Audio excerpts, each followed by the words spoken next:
As promised, welcome back to Nurse Eunice's live study session. Yes, we're going to understand our vital signs. If you haven't done so already, don't forget that I actually have a bundle. It is a vital signs bundle. You can go to nurseeunice.com or you can scan the QR code. It's going to give you these practice tests, the whole overview of the first video, and it comes with your vital sign documents. It's going to provide so much knowledge and resources for you, and it's only $7. So it helps me actually honor my team because we put in a lot of work, and sometimes we don't get paid for everything that we put out, but this is a way where you can support us the same way that we support you.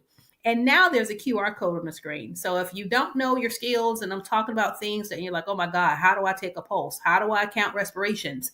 Scan the QR code with your phone. Just open up your camera app. Whenever you hover the camera over the QR code, a link is going to pop up. You would go to that link and you can watch our full CNA skills playlist. It is going to show you every skill that is on your CNA examination. If there is an exception, let me know and I'll create that video for you too. All right, so question number 1.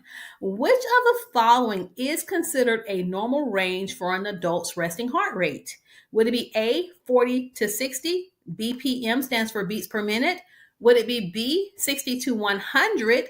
Would it be C, 100 to 120? Or would it be D, 120 to 140? So which would be considered a normal range for an adult's resting heart rate? All right, and because we just finished one review, I'm revealing the answer in 3, 2, and that is right. If you said B, 60 to 100, you have gotten it. Yay. So a normal resting heart rate for adults is typically between 60 and 100 beats per minute. Anything outside of that range could represent bradycardia, that would be below 60, or tachycardia, above 100. Question number 2, and we're going all the way to 100. So remember, if you haven't liked, shared, and subscribed, giving me a heart or a diamond, go ahead and do so. Question number 2. What is the most common site for taking an adult's pulse? Would it be A, the radial artery, B, the femoral artery, C, the temporal artery, or D, the carotid artery? Where is the most common site for taking an adult's pulse? Think about your CNA test. You have to know the names of those pulses, though. You just can't be like, oh, the pulse in the wrist.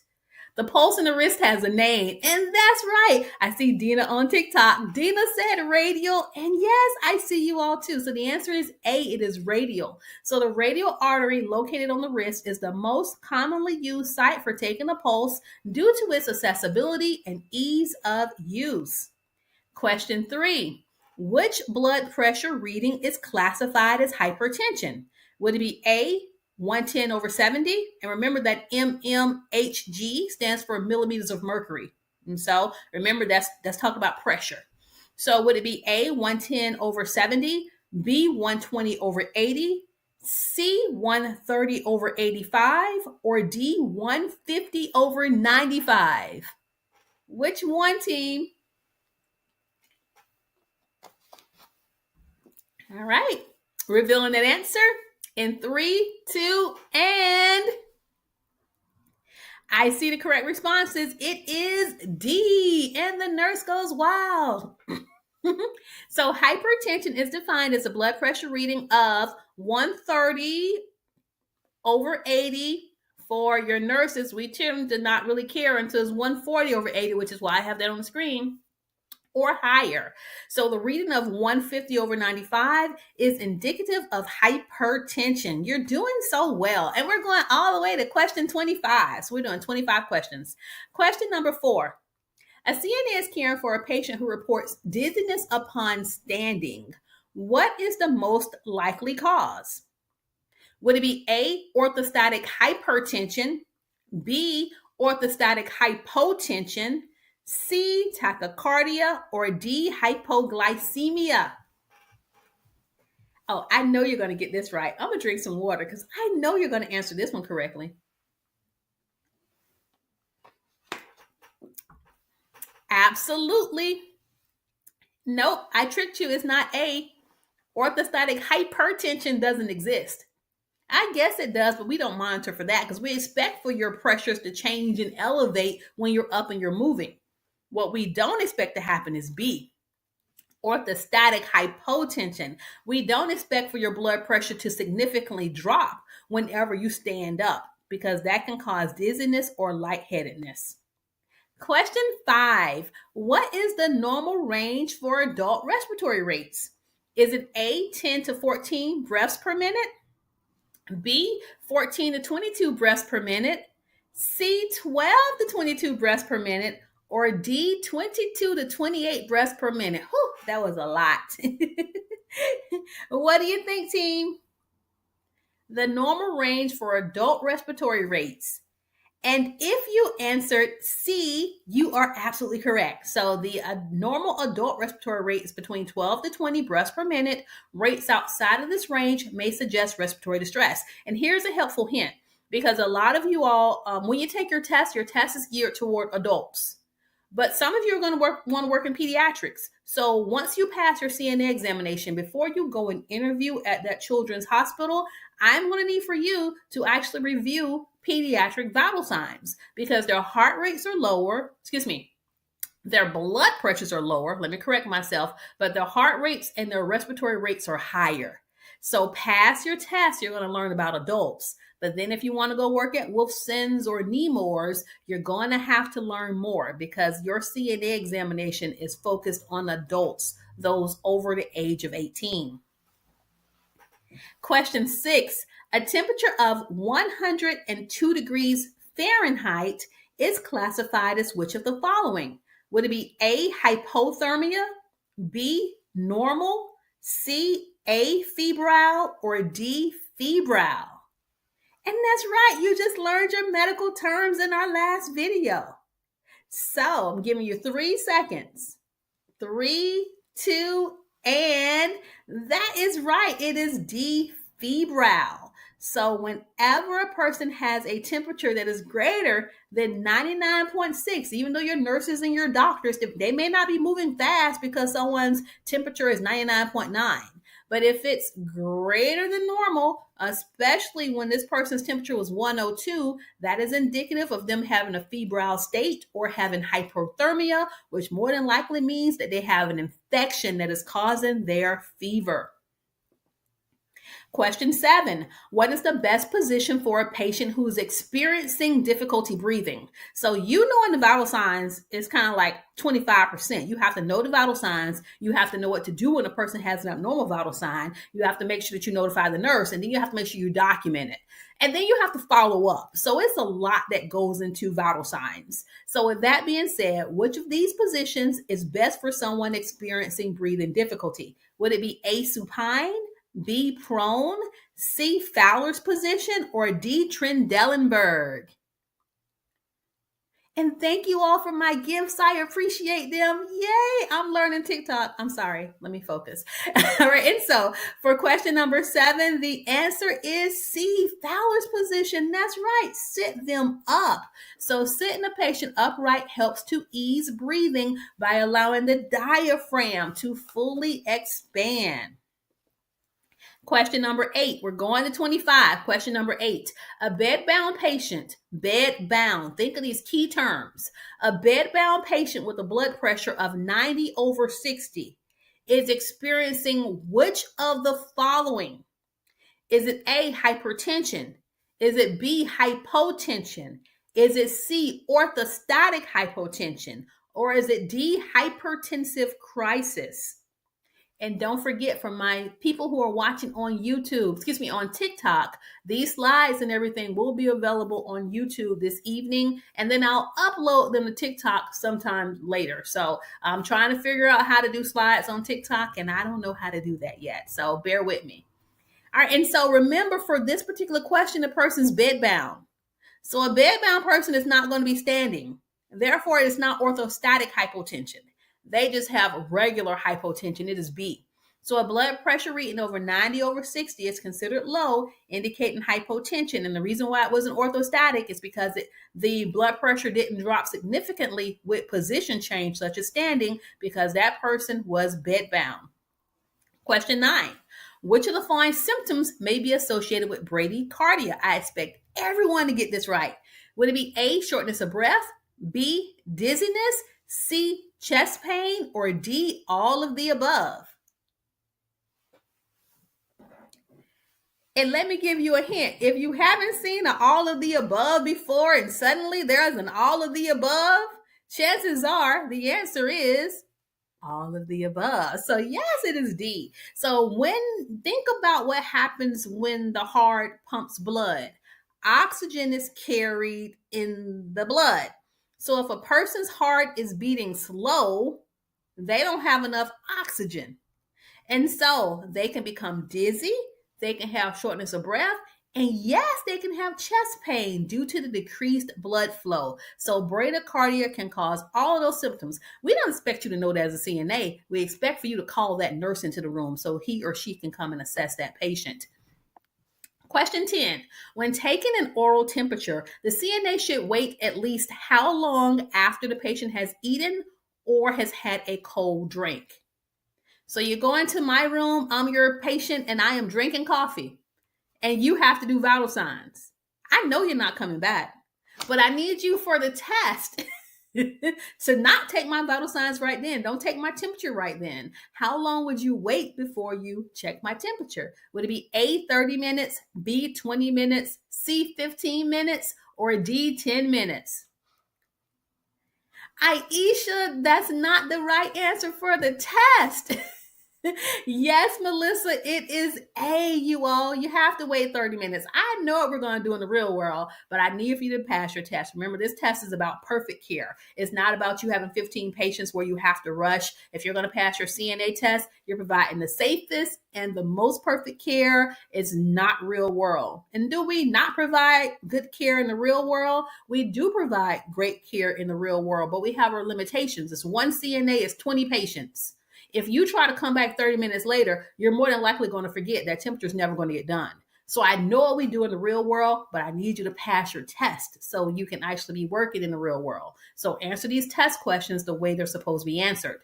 And so according to the Mayo Clinic, not according to Nurse Eunice, it is recommended to wait at least 30 minutes after eating or drinking to ensure an accurate oral temperature reading. Question 11. Which of the following pulse rates is considered tachycardia in an adult?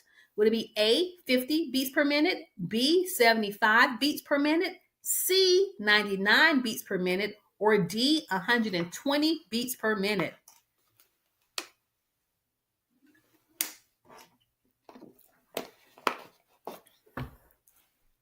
I know, is it C or is it D? Well, technically, C is 99, which sits between 60 and 100. So even though you don't like to admit it, C is still normal. It's just on the higher end of normal. So the one that would represent tachycardia would be D, 120, because that reading is greater than 100 beats per minute. Question 12. The CNA is monitoring the patient's blood pressure and notices a consistent increase in the systolic pressure. Oh my God. His pressure went from 160 to 170 to 180. It is the systolic, the top number, the sky number that keeps going up. But there's no change in the diastolic pressure. This may be a sign of which of the following. I'm teaching you new words. Would it be A, isolated systolic hypertension, B, orthostatic hypotension, C, diastolic dysfunction, or D, dehydration? Think about the key terms. Only one of the readings is going up. Therefore, it is isolated. So yes, it is A. So new term, isolated systolic hypertension. That occurs when only the systolic pressure is elevated. So their diastolic is normal, but that top number is high. That is common in older adults. So if you ever see that, yes, you're still going to notify your nurse, but it's like, why is only one number elevating? Because normally they both would be high if a person had hypertension. 13. A patient reports feeling lightheaded when moving from lying down to standing up. What should the CNA do while waiting for the nurse to arrive? So your person got lightheaded when you change your position. What are you going to do? Are you going to do A, elevate the patient's legs, B, take the patient's blood pressure, C, assist the patient to walk around, or D, offer water? So you did call for the nurse. The nurse is coming. But what do you do while you're in the room with a patient who's lightheaded? Oh, we're torn. I see A's, I see B's. All right. And so I know you want to elevate the legs, but you're a CNA. I need for you to take the vital signs because his heart rate could be low too. His O2 sat could be low too. And you're down there putting pillows beneath his legs. And so that's cute, but that's something you can do when the nurse tells you to do it. What I need when I enter the room is a full set of vital signs. So anytime there's a change in a patient's condition, you're calling that nurse and you're getting those vital signs. All right, question 14. Which of the following temperatures indicates hypothermia? Hypo. When I was in nursing school, I was so po, I couldn't afford the other OR. I wasn't poor, I was po. All right, so which one indicates hypothermia? Is it A, 97.6? Would it be B, 98.4? Would it be C, 95 degrees even? Or would it be D, 100.2 degrees? Hypothermia. Hypo prefix low. Thermia referring to body temperature. Person has a low body temperature. That means that their temperature is less than 97.6. So the answer would be C. Great job, everybody. Question 15. How long should the CNA count a radial pulse to ensure accuracy? I know you know this. Is it A, are you going to record it for 10 seconds and then multiply the number that you counted by 6? Would it be B, actually count for 15 seconds and then multiply that number by 4? Is it C, 30 seconds and multiply that number by 2? Or is it D, 1 full minute? How long do you count the radial pulse for? Ew. I need some correct answers. I see Melissa has a correct answer. Do you have a correct answer? That is right. It is 1 full minute. I don't care what they do in the real world. Pass your test. So counting the pulse for 1 full minute ensures an accurate reading, especially if the pulse is irregular. And I'm keeping the track on the time because I got an appointment that I got to be to in like 17 minutes. So I got to get out of here. All right. So question 16. When measuring a patient's respiratory rate, the CNA should do which of the following? Would it be A, inform the patient you're counting their breaths? B, measure right after taking the pulse without telling the patient? C, count respirations for 15 seconds? Or D, ask the patient to take deep breaths? Team, what do you think? What do you think? That's right. I see all those correct answers on TikTok and I see the answers on YouTube too. So yes, it is 16 is the answer is B. So respiratory rate should be measured without the patient knowing. So remember for your CNA exam, even though your paper, your test plan, it's going to say count the person's respirations. That word cannot come out of your mouth in your introduction. Instead, you'll say, hello, my name is Eunice. I'm your CNA today. I'm here to take your vital signs. That's going to help keep that element of surprise so they don't change their breathing pattern. Question 17. A patient's blood pressure is 180 over 110. What should the CNA do next? Would it be A, recheck the blood pressure in 5 minutes? B, lecture the patient about proper diet and exercise? C, notify the nurse immediately? Or D, encourage the patient to rest? All right, 180 over 110, you all. That's right. Get your nurse in the room. Anytime there's a change, nurse, vital signs. The nurse is always first. Get that nurse in the room because 180 over 110 requires immediate medical attention because that's stroke level. By the time that systolic gets to 200, we got to start IVs, give them all types of medication to try to bring that pressure down because those increased pressures, especially if their heart rate is irregular, it can cause clots to form and clots to travel. So we got to get those pressures down. 18. Which of the following symptoms may indicate a fever? Would it be A, chills, B, sweating, C, elevated heart rate, or D, all of the above? Hint, hint, hint. This test is so easy for you all. I hope you're proud of yourself. That means that you know your vital signs. So yes, it is D. So fever is often accompanied by chills, sweating, and an elevated heart rate as the body tries to regulate the temperature. So D was the correct response. 19. What is the most accurate method for taking a core body temperature? Is it A, oral, B, rectal, C, tympanic, or D, axillary? Make sure you say axillary and not auxiliary. So axillary. What's the best method for taking a core body temperature? And Sherry and Christina, I see you over there in TikTok world. So yes, you all, it is B, rectal. Think about, and I hate to use this analogy, whenever you're baking a turkey, you do not stick the thermometer to tell if the turkey's done under the wing.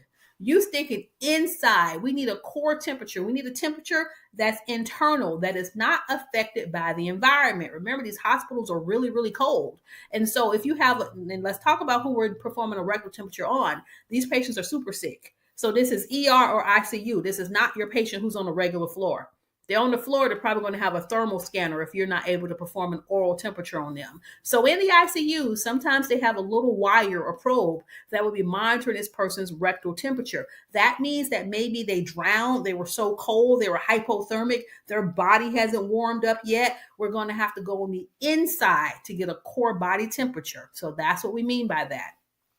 Question 20, and I think I'm in here so I can get to my appointment on time. So if you want the other 5 questions, that means that you'll have to go to nurseeunice.com, and it's going to be later today. You're going to be able to see the CNA vital sign bundle, and it's $7, but it will give you this whole quiz. It's going to give you an additional quiz also. It's going to give you your flow charts. You're going to need a lot of information for the 7. All right, so question number 20. A CNA measures a patient's respiratory rate at 24 breaths per minute. What is this called? Is it eupnea? Is it bradypnea? Is it tachypnea? Or is it dyspnea? I'm a girl from the South, so trying to say all those medical terms is hard, but I'm going to encourage you to say them because in 10, 15, 20 years from now, you could be the next Nurse Eunice. So, eupnea, bradypnea, tachypnea, or dyspnea. Patient's heart rate is, their respiratory rate is 24. So what does that mean?